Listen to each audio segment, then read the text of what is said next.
Well, it's time for us to get into our first panel. We have invited leaders from tote betting organisations from across the globe to present their perspective on the current marketplace, as well as reveal what different strategies they are currently employing to tackle any current challenges out there. Key topics will include the future of tote betting, the evolution of commingling and world pool developments, as well as what issues it would be beneficial to increase cooperation on between WoTA members. Please can I welcome to the stage Fundi Sithebe, the CEO of 4 Racing in South Africa, Hans Lord Skarploth, CEO of ATG in Sweden, Michael Fitzsimons, the Executive Director of Wagering Products at the Hong Kong Jockey Club, Aymeric Verlet, International Manager of the PMU in France, and one that I can pronounce, Keith Johnson, the Chief Revenue Officer of First Technology Group and AmTote, part of the Stronach Group in the United States. Ladies and gentlemen, if you could please make your way to the stage and take a seat of your choosing.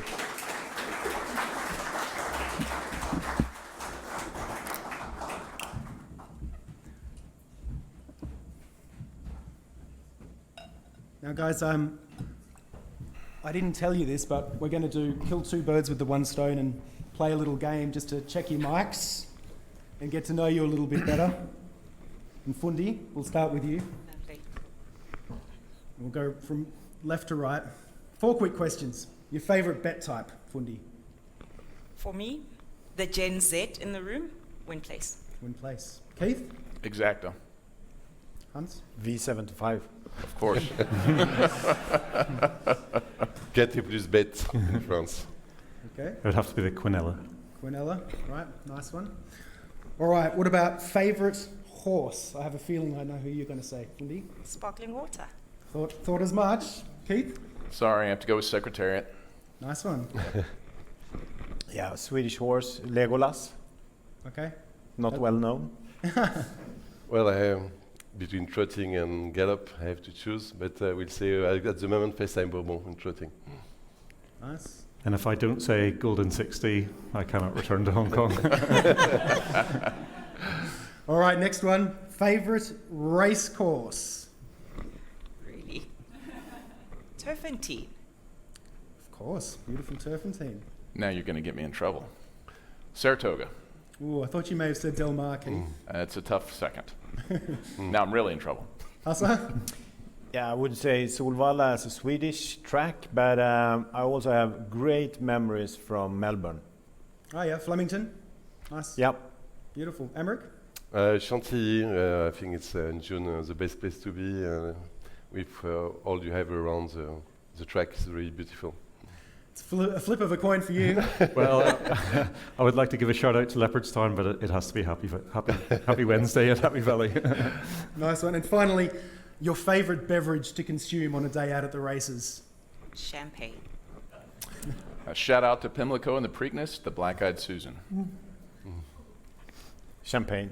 Champagne for you? Chardonnay. I'll take anything. Well, mine would have to be probably, just to be politically correct, a mint julep at Churchill Downs Racecourse in Louisville, Kentucky. There we go.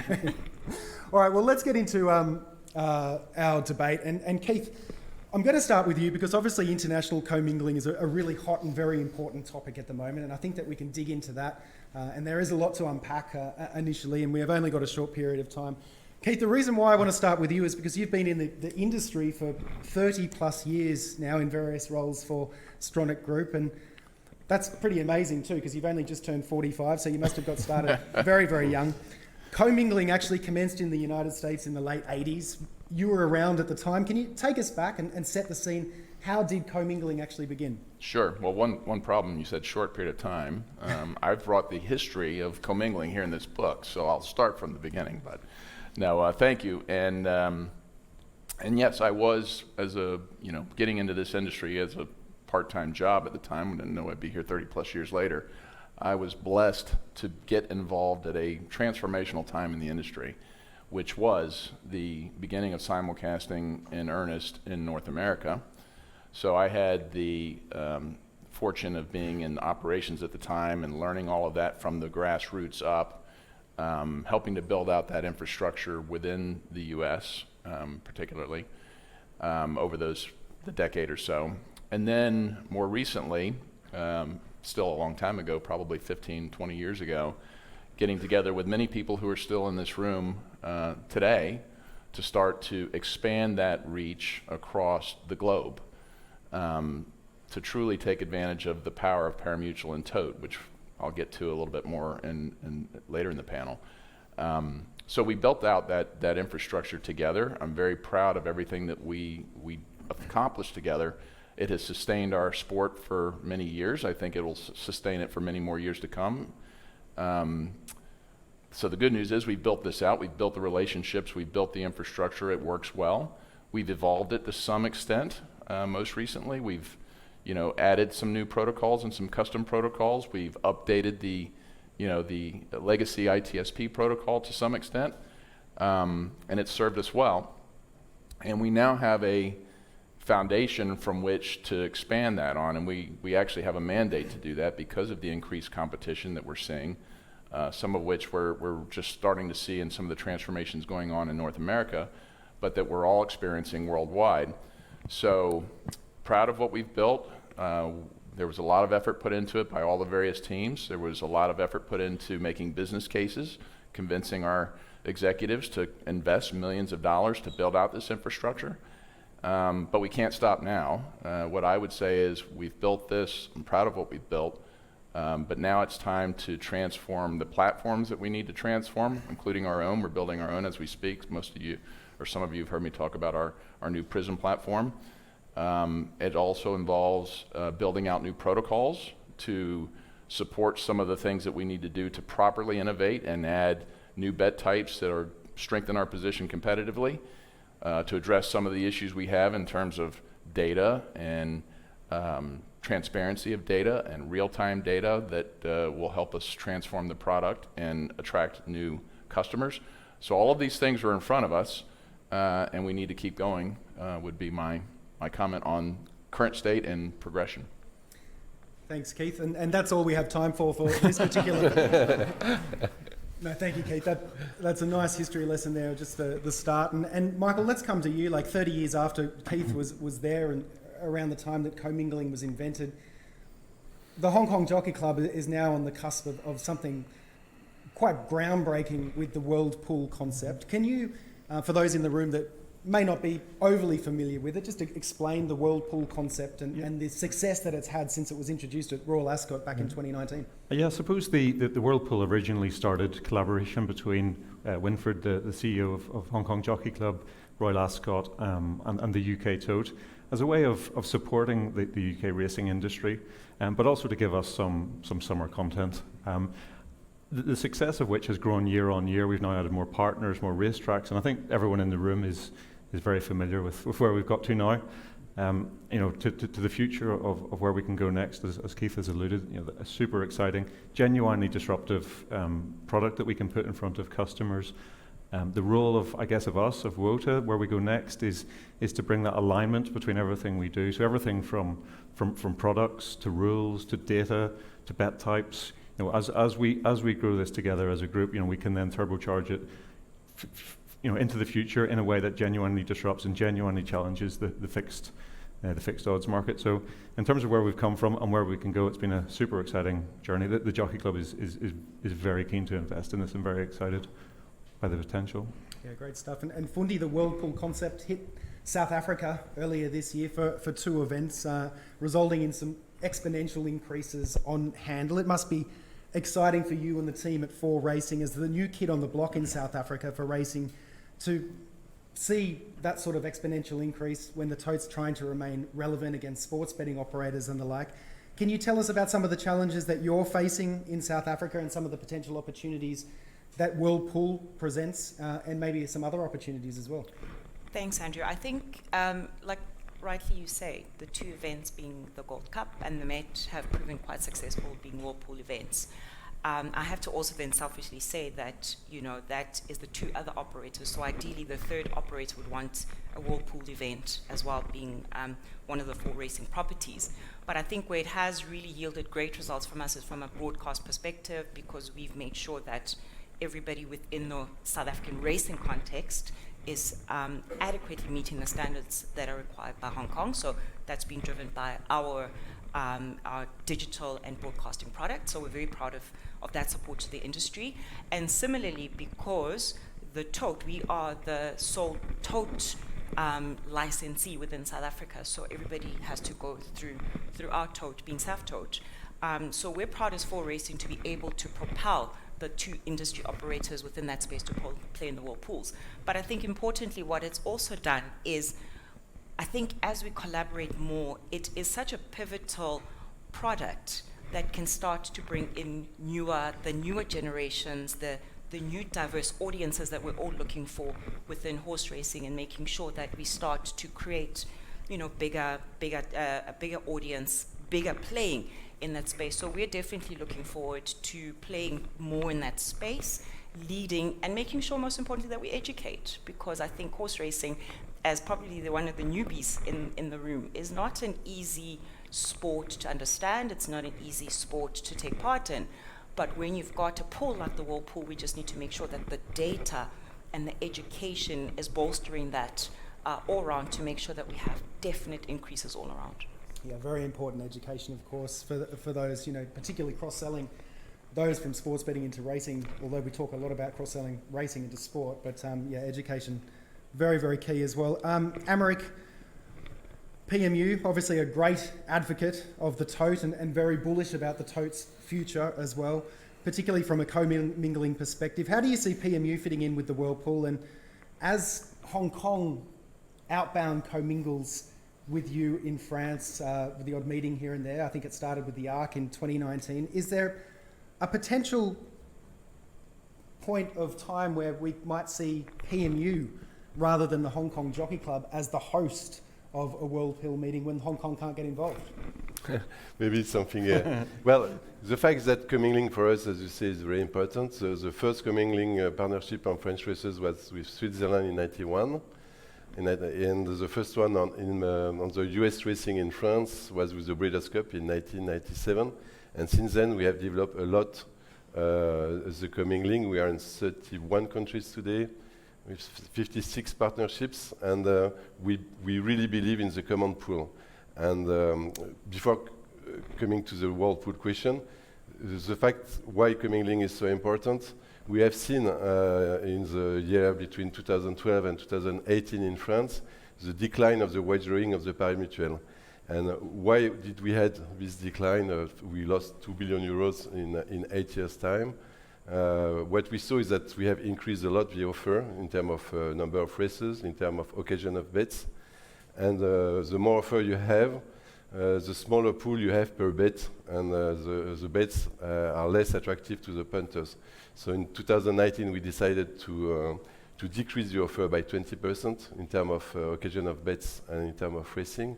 And then the punters with the pools more stable, more attractive, and with the exotic bets with very important winnings, they came back. And since 2019, apart with the COVID period, we had an increase of the wagering, which was really interesting. So we really have to focus on the customer needs. And the commingling, I come back to the commingling, is important because it helps the pools to be bigger per bet and per race. And so for us, it's very important. And the World Pool from Hong Kong is really important. We are offering now the World Pool on the UK racing in France. The matter which is really important also is the harmonization of rules. The problem we have in France is about the different rules we have on each bets everywhere in the world, even on the win and place on Equinella, for example. The rules are different from one country to another one. So it could be an issue for us in France, for the French punters. They don't understand when you have a minimum dividend, which is different from one country to another one, or if you have a different rule on a race with 18 runners or less. So the most important things to do, I think, to work in the future is try to harmonize our rules between the operators and the racing association to try to simplify our offer and to make it worldwide. And coming back to the World Pool, we will continue to develop it with the Hong Kong Jockey Club in terms of branding also among the punters. because once again, bigger the pool is, more stable are the pools for the punters, more attractive are the dividends, and we have to continue in this way. Thank you. And I think we'll talk to Michael again a little bit later about those harmonisation of rules and bet types, among other things, and technology as well, of course, I think is a key piece for us all kind of working together and cooperating and getting on the same page. Now to one of the best names in racing, Hans Lord Skarploth, if I'm pronouncing that correctly. And first of all, some breaking news that Paul just touched on earlier from this morning. Congratulations to you, and maybe a round of applause as well. Hans has just been voted in as the new co-chairman of the World Tote Association as of this morning. So well done, Hans.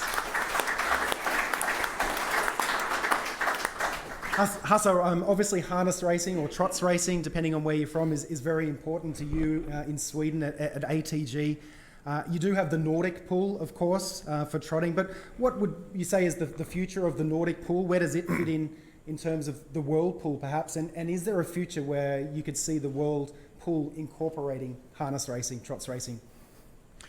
I think what is important in the future is, of course, liquidity. Equally important is that you have healthy pools, i.e. that you ensure that you don't have a few people taking out all the winnings, so everyone gets a fair share. Our liquidity is our USP towards fixed odds, towards sports betting, towards lotteries, towards online casino. And we have done a lot over the last 30 years with co-mingling, with World Pool, with the Nordic Pool. But of course, we could improve a lot going forward. And we have some barriers, some of them being technical, some being that we have different rules in different countries. And there are more barriers than that. And what we need to do is to remove these barriers, because in the end, if we don't have liquidity enough, we will not be competitive towards the rest of the world. So liquidity and healthiness in the pools, I would say, is important in the future. I know you've got quite a strong opinion on healthy pools, and you're not talking about pools eating their 5 cups of fruit and vegetables and going to the gym on a weekly basis, are you? Can you explain just to the audience a little bit more about what it means for you and why it's important in Sweden to have healthy pools, and is it important for the rest of the world as well? Yeah, my nightmare is what happened within poker, I don't know, what was it, 15 years ago? Where you have a pyramid of different kind of punters. In the top of the pyramid you have the most professional ones, and in the very bottom you have the least professional ones. And if you give too much of an advantage of the professional ones, they will steal even more money from the one in the very bottom. And what happens is that the pyramid starts to shrink from below, and in the end you only have the professional ones. So in order to attract all kind of customers to this pyramid, you need to be attractive to everyone. And not give too much of an advantage of the professional ones, which short term give you a lot of turnover, which could be great fun, but only for a short period of time, according to what I believe in.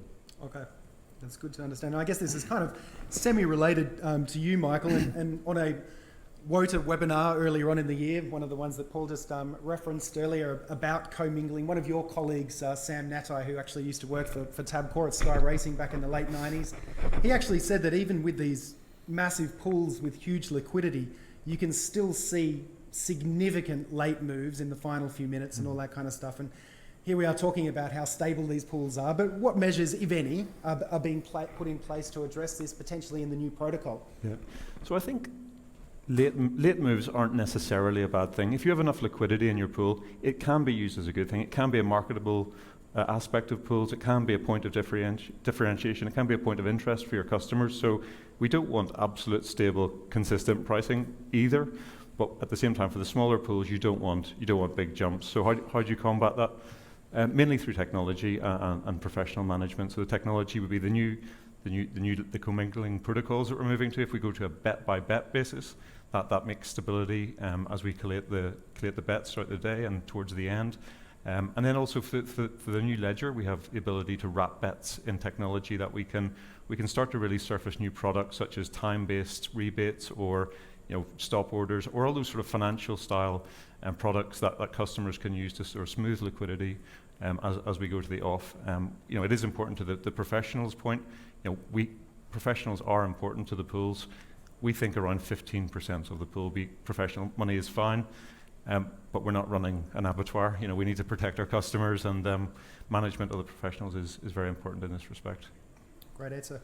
Whilst you've got the floor, Michael, from the Hong Kong Jockey Club's perspective, in terms of World Pool, what would be the holy grail in terms of harmonisation? So I suppose, it's not for us to say. It is a collective. Where we go, we got to go together. For us, it's about giving back to sport. It's about us being recognised as the people who contribute back to racing or whatever sports we're involved in, but being recognised as such, by governments, by customers, and getting that branding, get the World Pool brand aligned with that message to customers through a responsible gaming framework. That's the holy grail, and then that opens up everything else we may choose to do as a group, be it other sports, be it China, etc. But our holy grail is being recognised as the key givers back to the sports that we operate in. Great. Shared value from a lot of us here today, I think. Keith, let's get back to you. It was just a few short years ago that PASPA was struck down and sports betting became legalised in the United States, just as we sort of take a bit of a shift here. The industry has exploded since in the United States and also Canada in the most recent months. How do you see the impact of sports betting, operators influencing tote betting and horse racing in North America, and the overall future of tote betting within North America? That's a great question, and I suppose and maybe it's the wrong analogy, but maybe the elephant in the room is what does that mean in terms of these transformations with sports betting in the U.S. If I look at the tenets of the World Tote Association being the promotion and growth of tote betting, but also the support of horse racing because they're closely tied. You can look at it from both angles, and you can also take those two angles and you can look at them as a tremendous opportunity or a tremendous risk. I would, and thankfully we look at it as a tremendous opportunity. That said, if we were to choose as an industry or as operators within the industry to sort of bury our heads and ignore it, I think it would be a steady decline. And probably the end of our product and not too many years down the road. So it's here, it's there, it's in North America. We need to embrace it, and we need to embrace the opportunity. And in doing so, there's another analogy, and this is actually before my time. I've been around a long time, but not this long. But back in the late 60s and early 70s, and I've got this indirectly, but I think I've got it mostly right. But I've heard the story in the U.S. of the media companies, the television outlets, and most of us probably remember back in the late 60s, early 70s, they weren't what they are today. Channels weren't ubiquitous. You had maybe a few channels, and they were probably fuzzy. And the networks were looking for growth, and they were looking for content. And the story, as I have it, was that they came to the stakeholders of horse racing in the United States, and they approached them for, would you like to put your, and by the way, horse racing in the late 60s, early 70s was at its pinnacle, so do you want to put your content, would you put your content on our networks? And I think horse racing stakeholders deliberated it and had some anxiety around what that might mean. They were king of the hill, they had big audiences at the racetracks, and they, I hope politely, but they declined to do that. And around the same time, those networks were still looking for content. There was another sporting league, relatively young, trying to grow, that approached the networks, or vice versa. And they did embrace the idea of putting their relatively small content onto the networks. that league was the NFL. We all know how popular the NFL is in the U.S., and over the ensuing 30 plus years, the popularity between NFL and horse racing completely reversed. Now, maybe that would have happened to some extent anyway, but certainly this certainly enabled it. And so I look at what's happening now, and you've got the popularity of sporting events such as the NFL and the NBA and Major League Baseball and all the other top sports that are being bet on increasingly through the country, or at least legally now, increasingly through the country. And you do the comparison to horse racing. We now have the opportunity, I think, to do 180 degrees of what happened between the late 60s, early 70s, and today, which is we've got sports betting operators that are coming in on the popularity of sport. They have massive budgets. They have massive marketing machines. They are out building massive customer databases. Whether or not that's when and if that becomes profitable on the sports betting side, who knows? But you cannot deny the fact that the audience is being built. And one of the things that horse racing has not been able to effectively, or as effectively as it needs to succeed in, is growing the audience and growing the retail audience across digital and on-track, on-site channels. So we now have this opportunity where these sports betting operators who are growing these databases, thankfully, are quite interested in horse racing content. Why are they interested in horse racing content? Well, because we have content, because of everything we've built and we've talked about, we basically have content ourselves and through our partnerships 24/7, 365. You can bet on a Tuesday afternoon. You can bet on a Thursday afternoon. You can bet on an early Monday morning. We have content running nearly around the clock, and we can enable that. So the challenge that we've had to grow the pool is right there in front of us. The opportunity to grow it is right there in front of us, and to embrace that. So they want the content. I think, thankfully, you're seeing the major operators in the U.S. embrace that. There was some anxiety, just like there was anxiety around my TV analogy, within our own company and within other companies I know. But now you're seeing that the industry is embracing it. You've seen some of the announcements from the New York Racing Association initially. More recently, you've seen announcements from the Stronach Group, first, our company. Last week we just announced a major alignment with PointsBet, one of the big sports betting operators that's growing in the United States. Very much interested and tied to horse racing, very much want the product. We're going to be able to provide them with that content. We're going to be able to provide them with technology and products to support betting on that. So these are the things that we need to do and to grow. In my humble opinion, if we find ourselves 5 or let's say 10 years down the road and we haven't doubled retail handle in the United States, I think we've sorely missed. Because based on what we see, based on even conservative estimates of the market, that's where we should be able to get to, if not greater than that, based on experience we've seen and participated in some ways internationally. Australia as one case for sure. We believe that that's exactly what we should be able to do. That said, you can't just turn on the product and expect these new eyes to embrace it. I think Fundi alluded to it well, which is we need to present the product to people in a way that's simpler, that they can understand and that they can enjoy, that they can succeed. And our product is relatively complex. Handicapping's complex. Our bet types are complex. We need to present it in a way where they can embrace it and grow with it. That's technology. That's how we build our UI, UXs. We're investing significantly there, just like we're investing in the platform. So it's all these things that we need to do. The other elephant in the room, or maybe the bigger elephant in the room, is, okay, presenting it to these sports books, does that mean that we have to control it and make it only Tote? My answer, even though I'm sitting here at the World Tote Association and most of you know me as the AmTote guy for 30 plus years, is no, I don't think so. I think we need to embrace a model that complements one another between fixed odds and parimutuel and Tote. We've had panels at various forums over the past couple of years that have gone into that topic.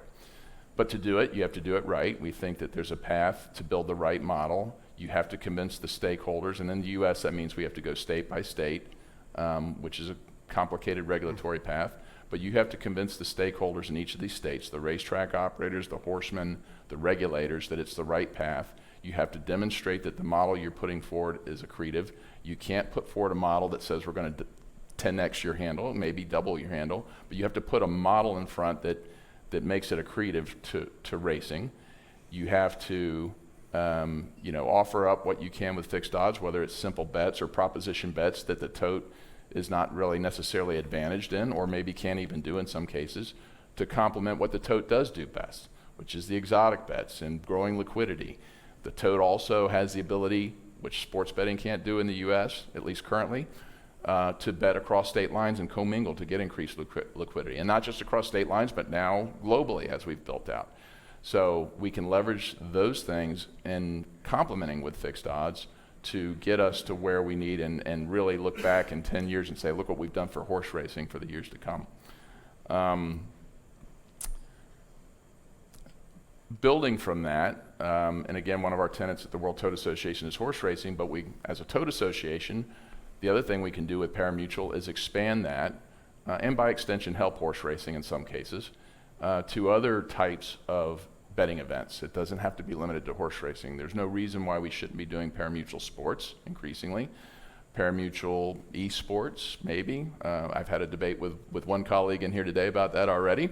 But I think there's things that we can expand pari-mutuel into beyond horse racing to complement it even further. So to summarize it, we are at an inflection point within our industry. It's a huge opportunity. We're poised to take advantage of it. We just need to execute on that and deliver the product. Yeah, certainly an exciting time in the United States for racing and sports betting, but yeah, opportunities galore for horse racing in the Tote. And Fundi, on the subject of sports betting, you too at 4Racing in South Africa have been partnering with some sports betting operators, haven't you? And can you tell us a little bit about what led to that and what you see the future is? So I think when we decided which assets we were buying from a distressed business, one of the things that was very important to us was we're not going to be always coach, referee, player, water boy, everything to the market. And we deliberately chose in our strategy that we will partner with bookmakers as opposed to being a bookmaker competing with other bookmakers. So we never bought a business that was called Betting World, which was the fixed odds betting arm, which has now subsequently been bought by Betfred. But I think what's mostly important is we are quite clear that our strategy is to partner with bookmakers across. So we are bookmaker agnostic, and we're saying that at the end of the day, what serves the industry is collaboration, it is partnership. And what we've recently done is we've done an API integration with one of our partners being Betway. So Betway is typically focused on online betting products. And what we've done is an API integration in the middle that brings the fixed odds customer, the Betway customer, to ensure that they bet on the Tote product. So it's a seamless transition that you wouldn't necessarily see.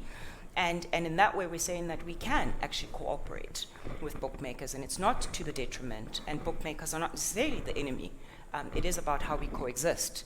And what we'll then try to see is hopefully we start to bring in other different sporting codes, etc. I mean, we're already, as 4Racing, also doing soccer bets. So we see definitely a need that we need to diversify other than just horse racing.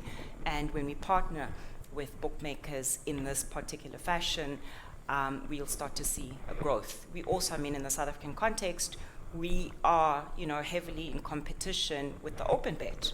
So part of what we're trying to do with this is to make sure that we're all collaborating, and we're not necessarily, to the detriment of the Tote, enriching bookmakers, etc. So it's a partnership that we're growing. Betway is the first one to sign up, and we've got a couple of other bookmakers that we're talking to. And also, like I said, that helps us to at least spring forward into other sporting codes as well, because that is where the world is going. That, I think when I was just listening to Keith now, horse racing is probably the only one global sporting code. We've got the NFL as football is very much American orientated, but as you saw in the opening video, horse racing cuts across the globe, right? So in that, how do we then start to make sure that we entrench our position as horse racing, but at the same time, that shouldn't be to our detriment. We cannot hide ourselves in the sand and pretend that we exist independently, and that's part of the for racing, ethos is to say, how do you make sure that for the safety and the safeguard of horse racing, how do we make sure that we also diversify and serve the very changing customer needs in this space we're in now? Yeah.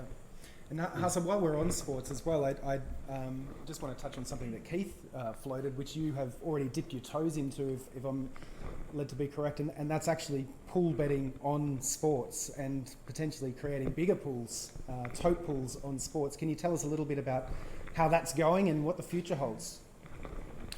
Yeah, I can do that. But what I think is important is how we mentally enter the future. I frequently hear in Sweden that we as a betting company offers a too good digital solution, making it impossible for the tracks to attract an audience. I frequently hear voices that you can't offer sports because then you will cannibalize on horse betting. You can't offer virtual horses because what will happen in the end? You will have no one placing bets on the real horses.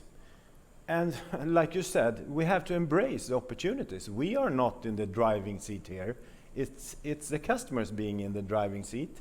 And we better ensure that we give a really, really good experience on track, online, in retail. Otherwise, we will not survive in the future. A few years back, January 2019, the Swedish market was re-regulated, giving us the opportunity to offer sports betting as well as online casino on top of the horse betting that we have done for like 40 years. And everyone was deadly scared. What happens if you offer these products to your customers? Will they stop place bets on horses? And of course, we have done our analysis before entering that market, and the fact was that our customer base placing bets with the horses, they stood for 60% of the turnover within human sports betting and 60% of the turnover of online casino. So yeah, if we don't offer it, anyone else will do it, and the customers will go there. So I think it's very important how you do this, how you enter the future mentally. Ensure that you're competitive everywhere. That's the only way forward. The good news is that, according to me, horse betting will always be so interesting. There is nothing giving the same experience as the finish of a horse race. I love football, for example. It's very interesting to watch Liverpool versus Manchester United, but to place a bet on that match, yeah, what kind of information do I have before? I know that a midfielder in Liverpool is injured, which lowers the chance of Liverpool winning, and one of the team is playing home, and that's pretty much it. And then I should place my bet. When I place a bet on V75, which is my favorite, of course, being Swedish, I have 7 races. I have 12 to 15 horses, 12 to 15 different trainers, 12 to 15 different drivers. I have a stable who has done very well lately. There are so many more dimensions of horse racing than it is within sports, according to me. Coming back to your question, we launched pool betting when it comes to sports, football, 9 best European football matches each week in something that we call Big 9. And we launched it, I think it was October last year. It's our first step into this market. And of course, we have a huge customer base, and if they don't place a bet with us, they will go to a competitor offering the same product. So again, I think how we mentally enter the future will be heavily important for our success. Yeah, very, very interesting there. Aymeric, we mentioned about all this diversification and everything like that, and Hustler's just said that we need to embrace lots of other revenue streams, and I was actually a little shocked to hear that you're not joining us at Ascot tomorrow to watch the mighty Baaeed make it 11 from 11, but instead getting on a plane and going to a lottery conference in Vancouver. And as you've pointed out to me, lotteries do have some shared beliefs with totes, and they're looking for diversification. What should totes be considering in terms of the future of partnerships with lotteries? How important is it? And can you talk a little bit about that? Yes, certainly, of course. When we're talking about the future of tote betting, the strategy of PMU is really to open the world of horse racing betting to all the other distributors in the world. And the lotteries, as you say, are sharing the same values as we do. You have 150 members among the WLA. 20 of them are already offering horse racing betting, including Hong Kong Jockey Club. Is a lottery too. What we want to do is to develop the horse racing betting among other lotteries. We're working with some European lotteries and also African lotteries, but to spread the horse racing betting. If we stay only between the tote betting operator, we will not survive. We have to spread the liquidities, to have a bigger pool. And the lotteries, they want to diversify. They are doing sports betting, and horse racing betting is among one of the activity they want to develop if they are allowed to do it. So what we have started to do since 2 years, and we will continue in the next 2 years, is to try to develop the horse racing betting among the lotteries, but also it's important about the pure player on the online. We have to speak about horse racing betting. We have a big competition from sports betting, from the casino games, from the virtual games. And to survive against all this competition, we have to be among all the distributors, including the pure players. The strategy also concerns, we have changed our strategy since 2018. For years, we have tried to impose tote betting everywhere we are developing. But we see in some countries, in terms of cultures, it's impossible, and you cannot go against the customer needs. And it is the reason why we are working, as Keith was saying, for the US in the future. But we are working in the countries where the fixed odds is in the culture, like in UK and Ireland. We are working now with the bookmakers.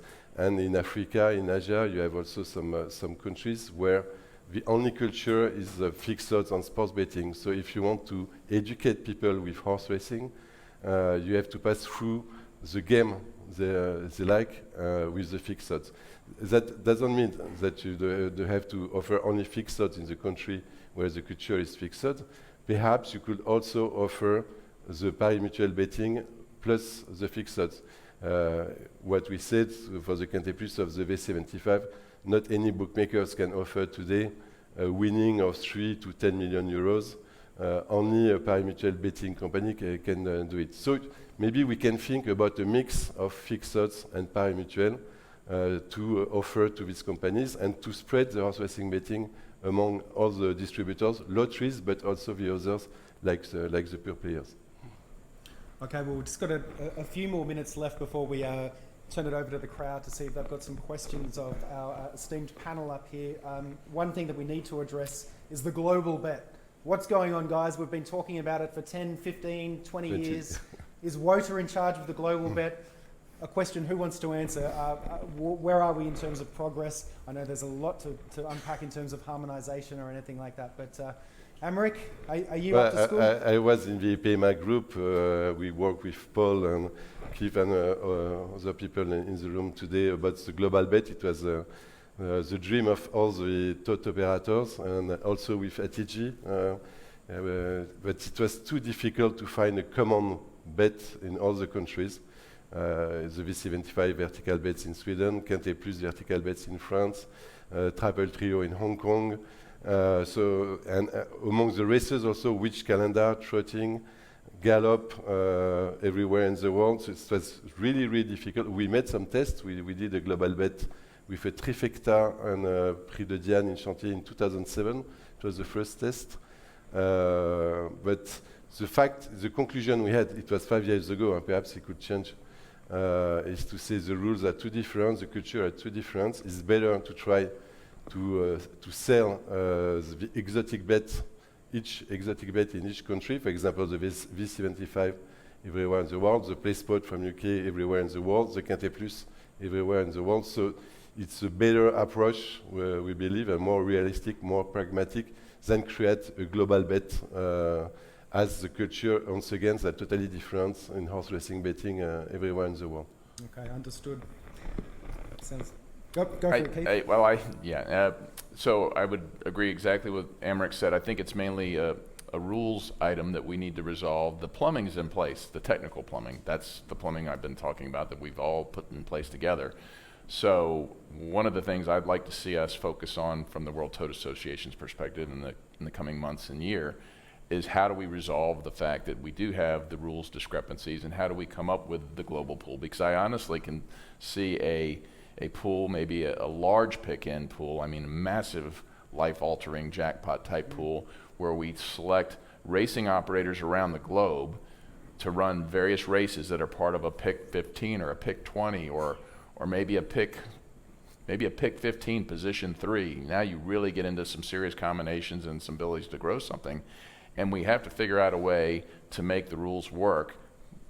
Choose who the host needs to be. That's more of a technical and somewhat business issue, but the plumbing is there. So to me, that's one of the biggest opportunities that we need to put back on the table and figure out how to forge the way through the rule discrepancies and make this happen. It's one of the biggest things we could offer together. Yeah. Well, I for one would be interested in an international pick 18, but I am a bit of a degenerate.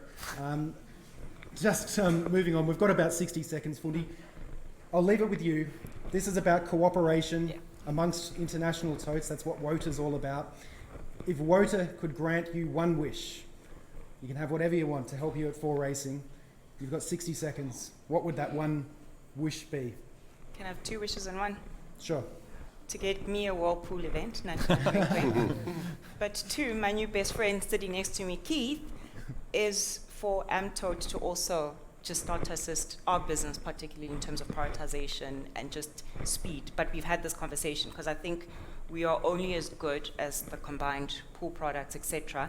But if the plumbing is there, it's absolutely amazing, and that we can just tag into that. For us, I think part of the big thing that we need to see is agility in terms of how quickly we can go to market, and if we can partner with AmTote, who we're already partnering with, and getting some of those activities prioritized, I think it would really set the scene for us quite nicely. Thanks. So Keith is the genie in the bottle. One of them. Hear it loud and clear. All right, well, thank you, everyone. Before we finish up, I'd like to hand it over to the crowd for a few minutes. If anyone does have any questions, just raise your hand. I don't think we have any microphones, unfortunately, so you're also going to have to raise your voice. But does anyone have any questions of the panel? Yes.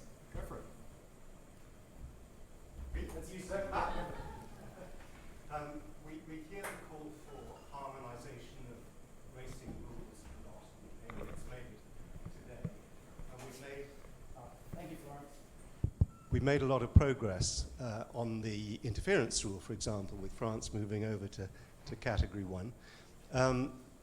I wondered which were the 2 racing rules that you felt a lack of harmonisation is inhibiting handle. What are the 2 rules that you would put first, if again, magic wand, for the racing administrators to harmonise? Well, in terms of, just to explain, for example, we are working with the Portuguese lottery. It's official on a partnership. And the first months we spend hours to explain the racing rules and then the betting rules. It's true that compared to lottery products or to even sports betting, our system is really complicated to sell to the lottery, who is going to sell after to its customer. So the main rules, for example, if we take on the win and place, I think the 4th place, for example, which exists in UK and not in France, is something really difficult. For example, if we cannot pay a 4th place, so you have to pass, you are in common pool, and then if you have more than 16 or 18 runners, then you have to pass in separate pool to take the rules in France and the rules in UK. That's one of them.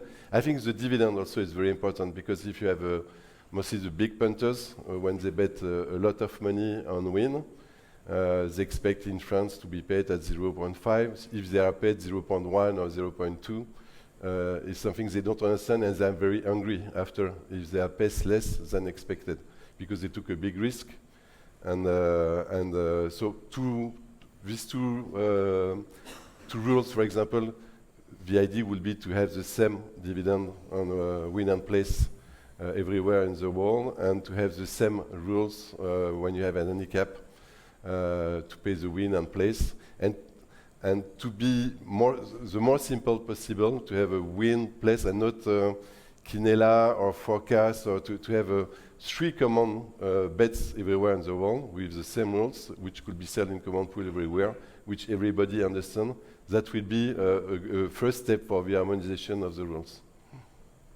Okay, so these are betting rather than racing. Yeah, it's betting. In terms of racing, they're also working. It's not my duty. They are working on these topics at the International Federation of Hippic Authorities. I know there is some discussion about animal welfare, for example. But this is the racing topics. We are talking about the betting on the betting side. Okay, we've got time probably for one more question, if there is one. Yes, sir. Grab the microphone. This is Tuncel Aydın from Jockey Club of Turkey. I don't want to go into details for this reason or that reason. We are not coming into any pool in any country, and nobody is coming into Turkey. I just wondering if ITSP or any other protocol, if it is used for commingling, is allowing the transactions to be transferred bet by bet. Because in the future, as far as I remember, just the turnover and the number of combinations were transferred. So in my opinion, that was one of the big issue for trust case, okay, for the customer side. Now, what is the current update on that? Thank you. I'll take that. Everybody looking at me? The short answer is kind of. So ITSP Legacy is a pool-based protocol, as you've aptly described. But in various jurisdictions, we've implemented transactional files that we send in conjunction with ITSP. In the US, there's the what's the name of the file? The TAF file, the transaction audit file that we send for certain bet types. There's no reason it can't include all bet types, so that you get a detailed ledger basically after the stop bet of all the bets that have been in the ITSP pool.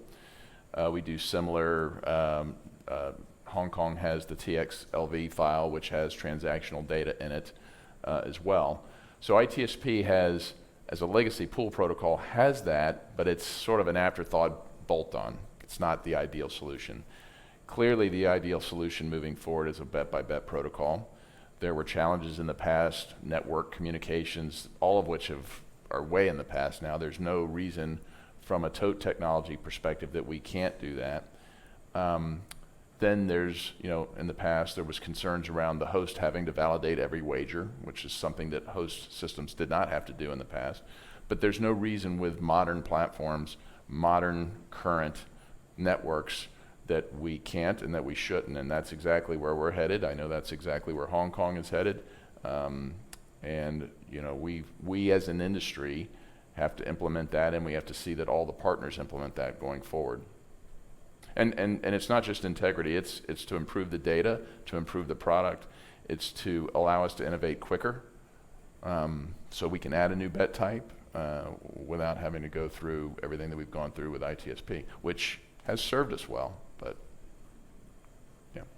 All right, thank you, Keith. And that's all we've got time for with this panel. As you can see, they're all very friendly and approachable, so if you've got some questions for them, please approach them during the break or at the drinks afterwards, and I'm sure they'll be more than happy to answer your questions. If we could get a round of applause together, and thank you for your time too, Martin.